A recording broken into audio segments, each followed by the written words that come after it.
এই জায়গাটা অযোধ্যা হিলটপ। এই হচ্ছে মার্বেল লেক, চারিদিকে সাদা পাহাড়।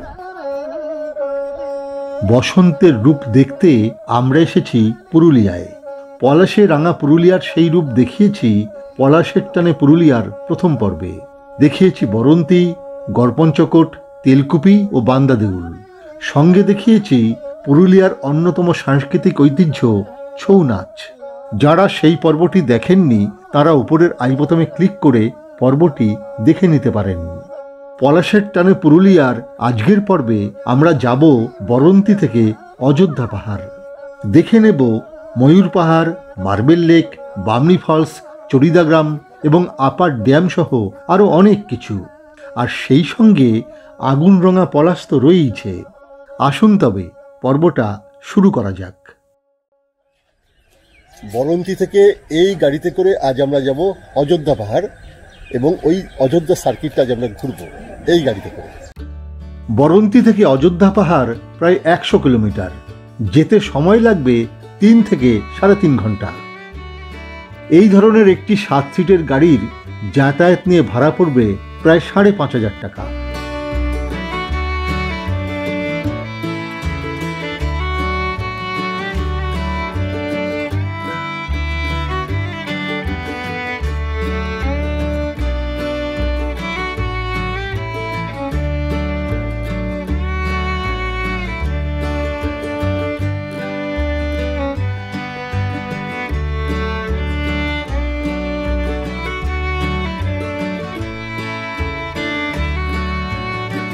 বরন্তী থেকে লেক পেরিয়ে আরো 24 কিলোমিটার এগিয়ে আমরা পৌঁছে গেলাম রঘুনাথপুরে।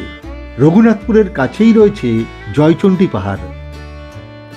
আমরা বাঁদিকের রাস্তায় ঢুকে 2.5 কিলোমিটার মতো এগিয়ে পৌঁছে গেলাম জয়চণ্ডী পাহাড়ের নিচে।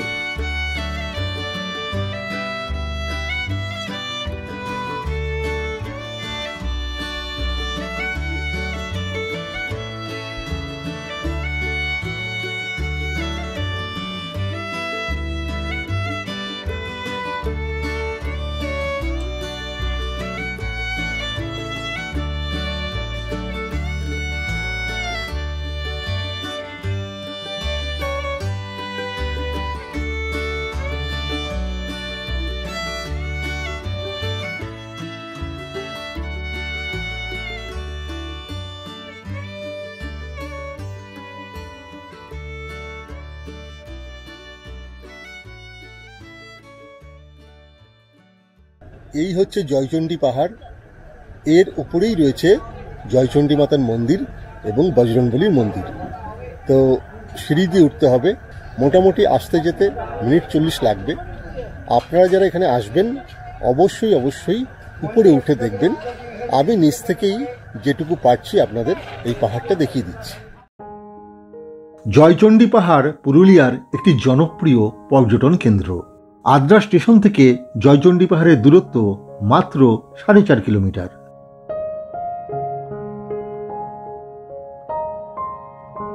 জয়চণ্ডী পাহাড়ে রয়েছে রক ক্লাইম্বিং কেন্দ্র। এই পাহাড়ের বিভিন্ন জায়গায় সত্যজিৎ রায়ের জনপ্রিয় ছবি হীরক রাজার দেশের শুটিং হয়েছিল।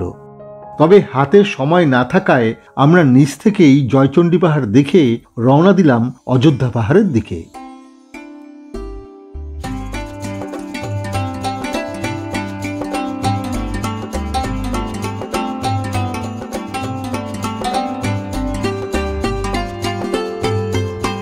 জয়চণ্ডী পাহাড় থেকে অযোধ্যা পাহাড়ের দূরত্ব প্রায় 80 কিলোমিটার। তবে এর মাঝপথে প্রায় 44 কিলোমিটার এগিয়ে আমরা পৌঁছে গেলাম পুরুলিয়া শহরের এক প্রান্তে।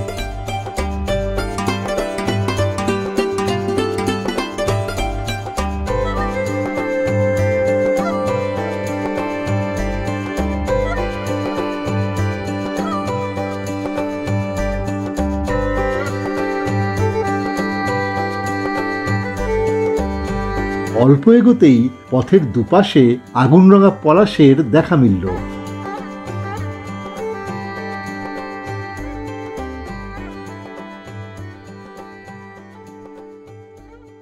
বসন্তকালে এই পলাশ দেখতেই তো পুরুলিয়ায় আসা।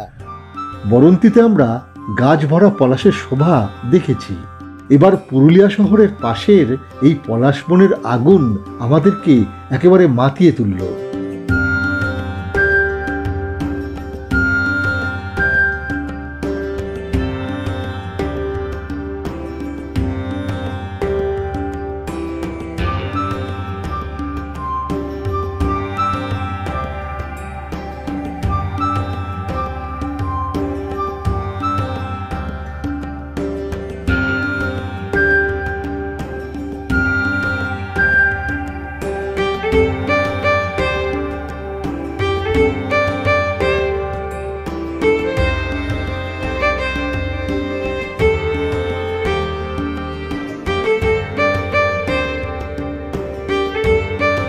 পলাশবন পেরিয়ে অল্প এগোতেই দূরে দেখা দিল অযোধ্যা পাহাড়।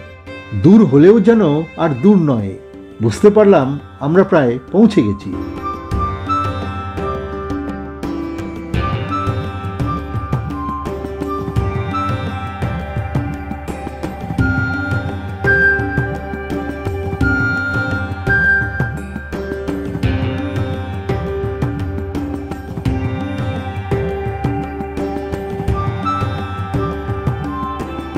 এরপর অযোধ্যা পাহাড়কে পাশে নিয়ে চলতে চলতেই পাকদণ্ডী পথ বেয়ে উঠে পড়লাম অনেকখানি।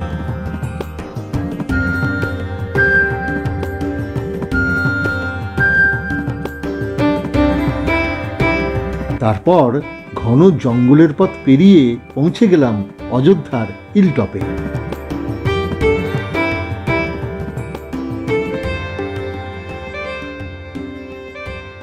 আমরা এখন পার হচ্ছি অযোধ্যা হিলটপ। আপনি যদি এখানে থাকতে চান, ইচ্ছে করলে এখানে প্রচুর হোটেল আছে, রিসর্ট আছে, সেখানে আপনি থাকতে পারেন।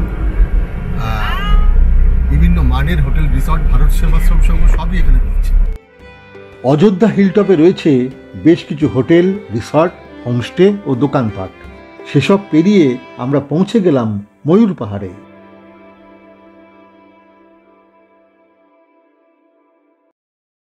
এই জায়গাটা হচ্ছে অযোধ্যা হিলটপ। একটু আগেই রয়েছে শহর মতো জায়গা, যেখানে বিভিন্ন গেস্ট হাউস রয়েছে। আর সেটা পেরিয়ে আমি চলে এসেছি ময়ূর পাহাড়ে। এই ময়ূর পাহাড়ে একটু উঠতে হবে, ওখানে ওয়াচ টাওয়ার আছে, মন্দিরও রয়েছে।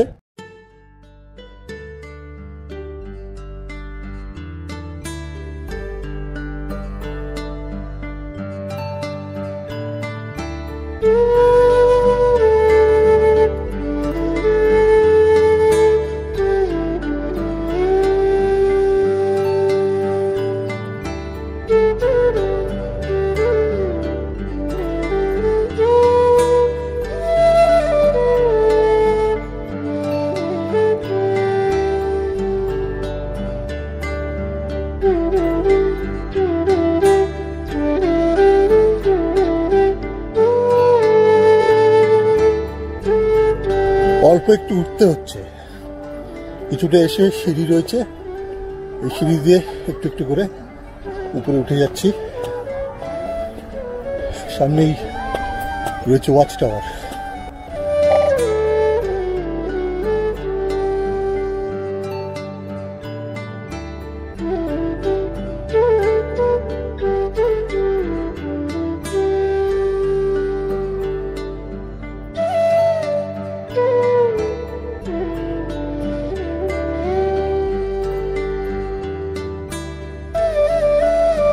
ময়ূর পাহাড়ের ওয়াচ টাওয়ার থেকে গোটা অযোধ্যা পাহাড় রেঞ্জকে খুব সুন্দর দেখা যায়। অযোধ্যা পাহাড়ের সর্বোচ্চ শৃঙ্গ হল চেমটাবুরু, উচ্চতা 2360 ফুট।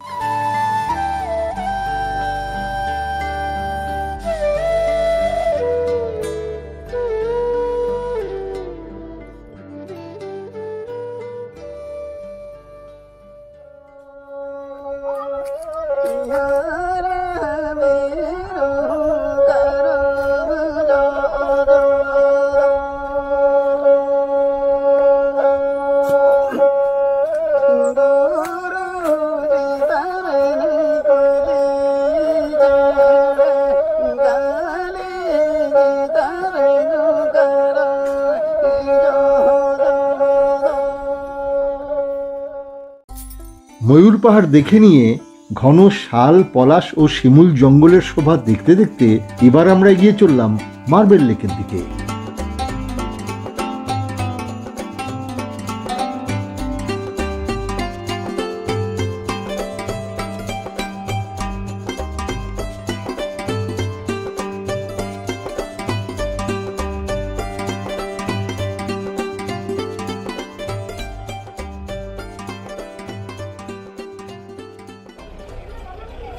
আমি চলে এসেছি মার্বেল লেকের পার্কিং লটে। প্রচুর দোকানপাট রয়েছে এখানে, একপাশে গাড়ি রাখার ব্যবস্থা রয়েছে, আর সামনে এগুলোই হচ্ছে মার্বেল লেক।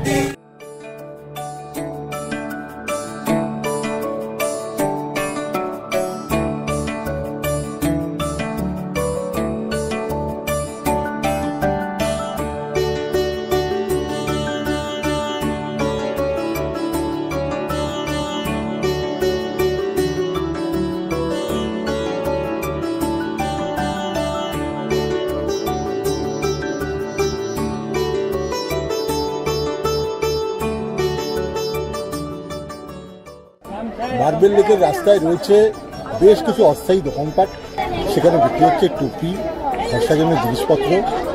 প্রচুর লোক আজ এখানে এসছেন, একদম উৎসবের মেজাজ।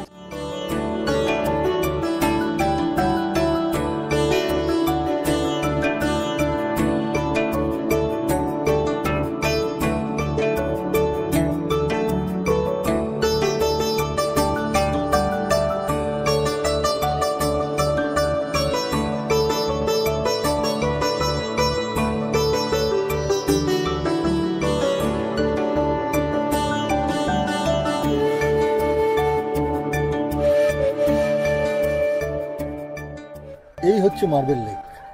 চারিদিকে সাদা মার্বেলের পাহাড়, তার মাঝখানে এই ছোট্ট লেক। বেশ শান্ত নির্জন পরিবেশ, থাকার কথা অন্যান্য দিন। আজকে যদি অনেক ভিড় আছে, চারিদিকে বিভিন্ন চিৎকার চেঁচামেচি চলছে, তবে যদি ফাঁকার দিনে আসেন এখানে কিছুক্ষণ বসে থাকলে বেশ ভালো লাগবে।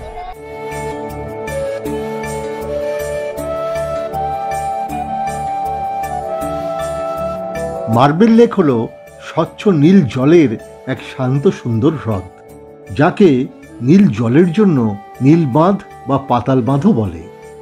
প্রকৃতপক্ষে এই লেকটি একটি দুর্ঘটনার ফলে তৈরি হয়েছিল। এই অঞ্চলের চতুর্থ বৃহত্তম জলবিদ্যুৎ প্রকল্পটি নির্মাণের সময় বিস্ফোরণের ফলে এখানে একটি গর্তের সৃষ্টি হয়। সেই গর্ত অল্প সময়ের মধ্যেই ভূগর্ভস্থ জলে ভরে যায়। সেই জল ভরা গর্তই হলো এই মার্বেল লেক।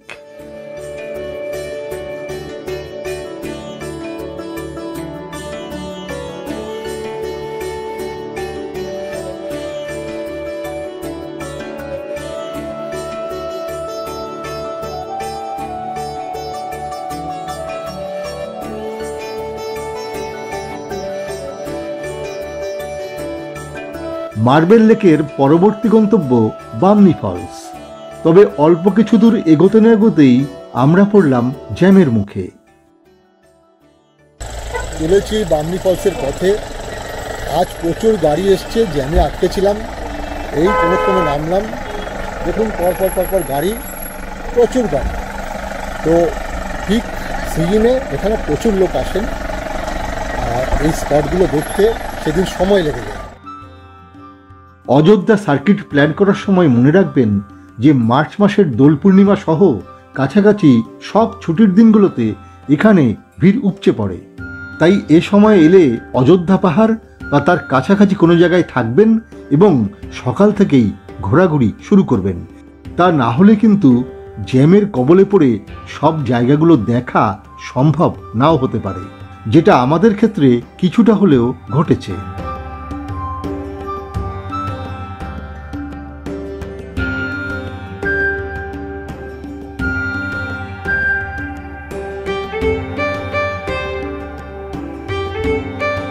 প্রায় 500 সিঁড়ি রয়েছে এখানে। তো নামাটা খুব একটা কঠিন নয়, তরতর করেই নেমে যাচ্ছি। আসল কষ্টটা তো হবে ওঠার সময়।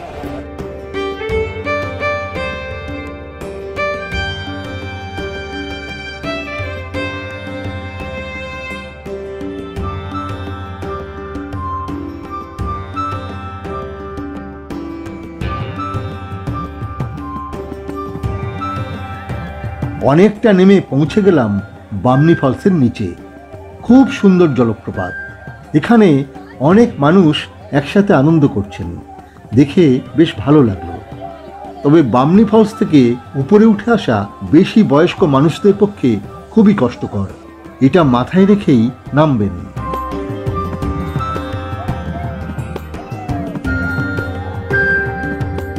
বামনি ফলসে ওঠানামায় অনেকটা সময় চলে গেল, তাই আমরা আর টুরগা ফলসে নামলাম না। সোজা পাড়ি দিলাম চড়িদা গ্রামের উদ্দেশ্যে। মাঝে পড়ল বাঘমুন্ডি। বামনি ফলস দেখে এখন আমরা বাঘমুন্ডি পেরিয়ে চড়িদার দিকে যাচ্ছি। মাঝে ছিল টুরগা ফলস, টুরগা ফলসে গেলাম না, আমরা ওটাকে স্কিপ করে চলে এসেছি চড়িদা গ্রামের দিকে যাচ্ছি বাঘমুন্ডি পেরিয়ে।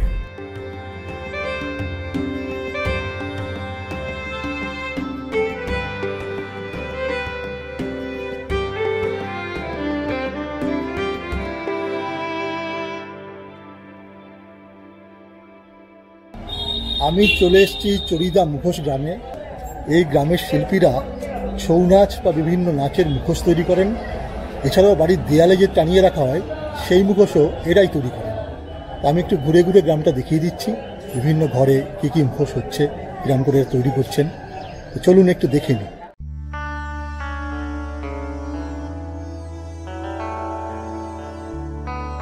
পুরুলিয়ার বাঘমুন্ডির এই চড়িদা গ্রাম ছৌ নাচের মুখোশ শিল্পের জন্য বিখ্যাত। প্রায় 150টি পরিবার এই মুখোশ তৈরির সাথে জড়িত। জানুয়ারি ফেব্রুয়ারি মাসে চড়িদাতে একটি ছৌ মুখোশ উৎসবের আয়োজন করা হয়। এখানকার শিল্পীরা দেশ বিদেশের বিভিন্ন মেলায় তাদের মুখোশের কাজ প্রদর্শনের জন্য নিয়ে যান।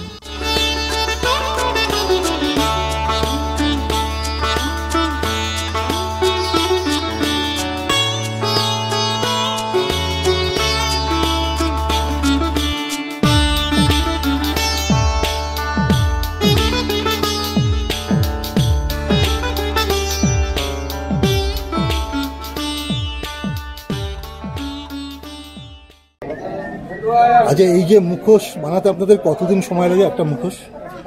একটা মুখোশ বলুন, 2 দিনেও হয়? একখানা মুখোশ মানে আপনার 2 দিনে হয়। 6টা লেয়ার, হ্যাঁ 6টা লেয়ার না, 6টা লেয়ার। আর সব মুখোশই কেমন 2 দিনে হয়ে যায়? ইনি মানে মুখোশের শিল্পী। আচ্ছা, আপনার নাম বললেন কি? আমার নাম ফকির সূত্রধর। ফকির সূত্রধর।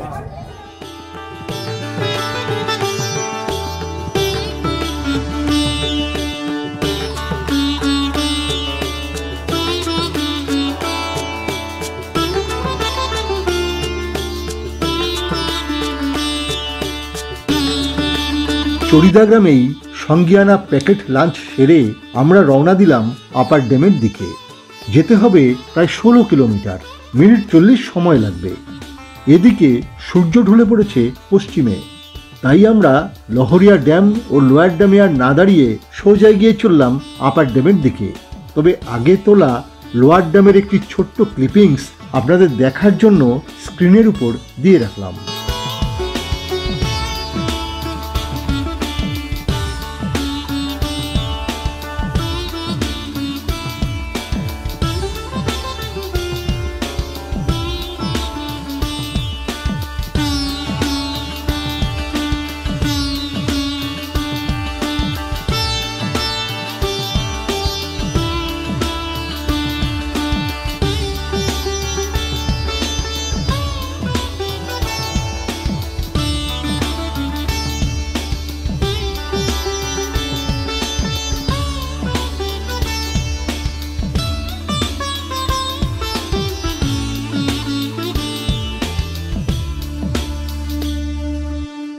আমি চলে এসেছি অযোধ্যা পাহাড়ের আপার ড্যামে। এর নিচে একটা লোয়ার ড্যাম আছে, আমি সেইটা ক্রস করে চলে এসেছি উপরে, কারণ সূর্য প্রায় ডোবার মুখে। ওখানে দাঁড়ালে আমরা এইখানে আসতে পারতাম না, কিছু দেখতে পারতাম না। এই ড্যামটা অত্যন্ত সুন্দর, আমি আপনাকে দেখাচ্ছি, খুব সুন্দর জায়গা। পুরুলিয়ার আপার ও লোয়ার ড্যাম হল পাম্পড স্টোরেজ জলবিদ্যুৎ কেন্দ্রের জলাধার। এই বিদ্যুৎ প্রকল্পটি সর্বোচ্চ 900 মেগাওয়াট বিদ্যুৎ উৎপাদন করতে পারে।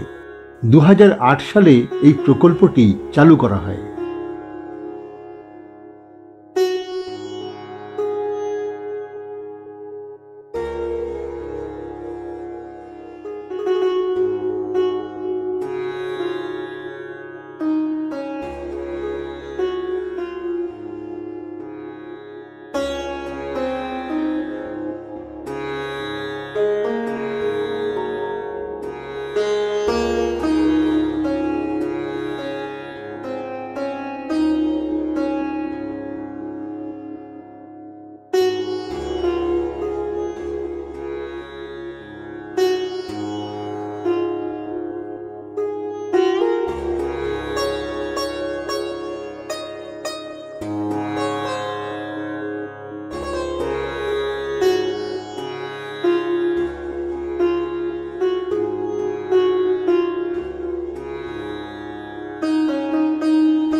আপার ড্যাম থেকে অনির্বচনীয় সুন্দর এক সূর্যাস্তের সাক্ষী হয়ে অযোধ্যা পাহাড় ভ্রমণ শেষ করলাম।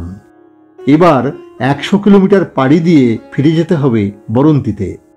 ভিডিওটি ভালো লাগলে একটা লাইক দিয়ে চ্যানেলটি সাবস্ক্রাইব করে সঙ্গে থাকুন ও আপনার মূল্যবান মতামত নিচের কমেন্ট বক্সে লিখে জানান।